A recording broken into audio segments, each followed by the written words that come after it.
Hello divine star. ఈరోజైతే చిక్కుడుకాయ curry వండిద్దాం. డాడ్లీ princess అంటారు కదా, సో ఆ టాలెంట్ మొత్తం బయటకు తీసేద్దాం ఈరోజు.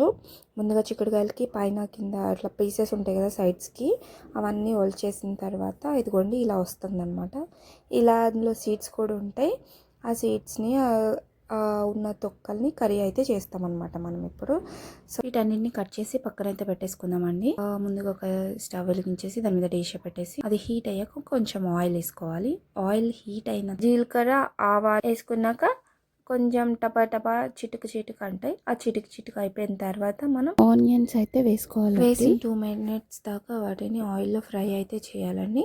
ఫ్రై అయిపోయిన తర్వాత ముందుగా కట్ చేసి పెట్టుకున్న పచ్చిమిర్చి కూడా వేసేసి ఒక 2 minutes అలా ఫ్రై అవనివ్వాలి ఆయిల్లో. అవి కూడా ఫ్రై అయిపోయిన తర్వాత ఒక 1/2 స్పూన్ అల్లం వెల్లుల్లి పేస్ట్ వేసుకో. అది కూడా అల్లం వెల్లుల్లి స్మెల్ మొత్తం పోయిన తర్వాత చిక్కుడుకాయలు కూడా వేసేసుకొని కాసేపు అలా ఫ్రై చేసి మళ్ళీ 2 to 5 minutes వరకు ఫ్రై అయితే చేయాలి. వీటిల్లో పొటాషియం ఉండడం వల్ల బీపీ కంట్రోల్ అవుతుంది. కొంచెం ఉడికిన తర్వాత మనం టమాటోస్ అయితే వేసుకోవాలి. టమాటోస్ వేసుకున్నాక ఒక 5 to 10 minutes మూత పెట్టేసి దాన్ని ఉడికించుకోవాలండి. సో అలా ఉడికిన తర్వాత సరిపడినంత కారం, సరిపడినంత ఉప్పు వేసుకొని మళ్ళీ చక్కగా కలుపుకొని మనం ఒక బౌల్లోకి అయితే తీసేసుకోవాలి. ఒక బౌల్లోకి తీసేసుకున్న తర్వాత కొత్తిమీరతో గార్నిష్ చేసుకోవాలి. చూసారా, చిటికెలో అయిపోయింది చిక్కుడుకాయ కర్రీ. మళ్ళీ ఇంకొక మంచి హెల్త్ టిప్తో వస్తాను. అంతవరకు బాయ్ బాయ్.